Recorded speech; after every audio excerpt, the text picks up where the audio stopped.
1월 11일 오늘 만나 성경 말씀은 요한복음 4장 10절에서 14절 말씀입니다. 예수께서 대답하여 이르시되 내가 만일 하나님의 선물과 또 내게 물 좀 달라 하는 이가 누구인 줄 알았더라면 내가 그에게 구하였을 것이요 그가 생수를 내게 주었으리라. 여자가 이르되 주여 물기를 그릇도 없고 이 우물은 깊은데 어디서 당신이 그 생수를 얻겠사옵나이까. 우리 조상 야곱이 이 우물을 우리에게 주셨고 또 여기서 자기와 자기 아들들과 짐승이 다 마셨는데 당신이 야곱보다 더 크니이까. 예수께서 대답하여 이르시되 이 물을 마시는 자마다 다시 목마르려니와 내가 주는 물을 마시는 자는 영원히 목마르지 아니하리니 내가 주는 물은 그 속에서 영생하도록 솟아나는 샘물이 되리라. 아멘. 오늘 만나로 만나주시는 하나님을 기대합니다. 예수님께서는 유대 땅을 떠나 갈릴리 지방으로 가고자 하셨습니다.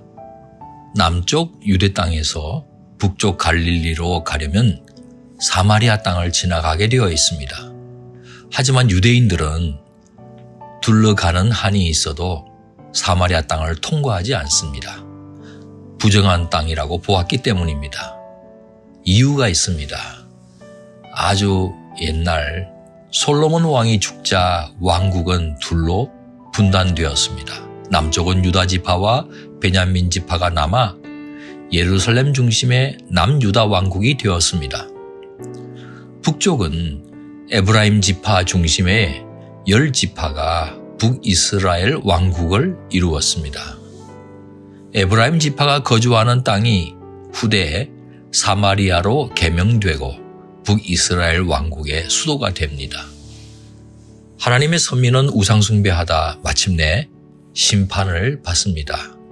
북이스라엘은 아수르 제국에게 망하고 남유다는 바벨론에게 망합니다. 하나님께서 심판하신 겁니다. 그런데 두 제국의 식민 통치 방식이 달랐습니다. 아수르는 정복지 사람들을 서로 다른 인종 간에 결혼시켜 혈연으로 인한 구심력을 와해시켰습니다. 바벨론은 주로 엘리트 계층을 포로로 끌고 가서 친바벨론 인사로 만들어 바벨론에 동화시켰습니다.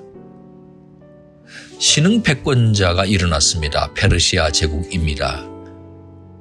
바벨론 제국이 끌고 온 포로들을 돌려보냈습니다.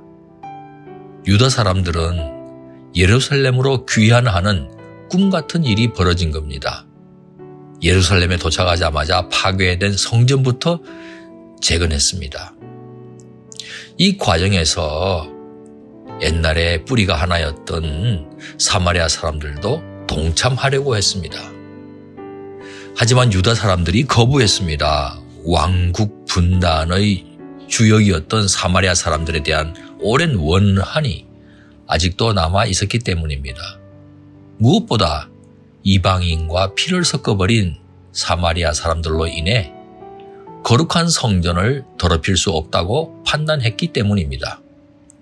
그때부터 사마리아 사람은 유대 사람을 증오했고 유대 사람 역시 사마리아 사람을 증오했습니다. 원수가 되었습니다. 그런데 요한복음 4장 6절 보면 사마리아를 통과하여야 하겠는지라는 기록이 나옵니다. 예수님도 유대인이신데 굳이 사마리아 땅을 통과하셔야 했던 의도가 무엇입니까? 사마리아에도 영생과 구원의 복음을 전하기 위해서였습니다. 예수님께서 사마리아의 수가성 우물가 여인을 만난 것은 결코 우연이 아니었습니다. 결혼과 이혼을 반복하여 남편만 5둔 여인입니다. 지금 같이 사는 남자는 남편도 아닙니다. 오죽했으면 사람 찾지 않는 한낮에 이 여인이 우물가에 왔겠습니까? 사람들의 시선을 피하는 삶을 살았습니다. 물 길러 왔지만 사실은 자신의 영혼이 목말랐던 겁니다. 예수님께서 말씀하셨습니다. 이 물을 마시는 자마다 다시 목마르게 되지만 내가 주는 물을 마시면 영혼이 해갈 받을 수 있다. 영원토록 솟아나는 샘물이 될 것이다. 그렇습니다. 세상이 주는 물은 잠시뿐입니다. 그러나 예수님 만나면 우리의 모든 것이 해갈됩니다. 예수님은 우리가 살아가는 목적과 가치를 발견하게 해주십니다. 예수님은 세상이 줄 수 없는 보람과 감사를 느끼게 해주십니다. 광야 같은 이 세상에서 예수님은 생수의 근원이 되시는 것입니다. 예수님이 왜 어디서 생수를 찾을 수 있겠습니까? 예수님께서 주시는 물을 받아 마시기를 주님의 이름으로 축원합니다. 기도하겠습니다. 언제나 우리를 만나주시는 하나님, 오늘도 생수의 근원 되시는 예수님 찾고 의지합니다. 예수님 이름으로 기도합니다. 아멘. 이제 두 가지 제목으로 기도하겠습니다. 첫 번째, 광야 같은 인생길에서 생수의 근원이 되시는 예수님을 찾고 예수님을 의지하게 하옵소서. 두 번째, 우리나라 국민들이나 대선 후보자들이 하나님 경외하는 민족, 하나님 찾는 지도자 되게 해 주옵소서. 이 제목으로 기도하신 후에 개인 기도 하시겠습니다.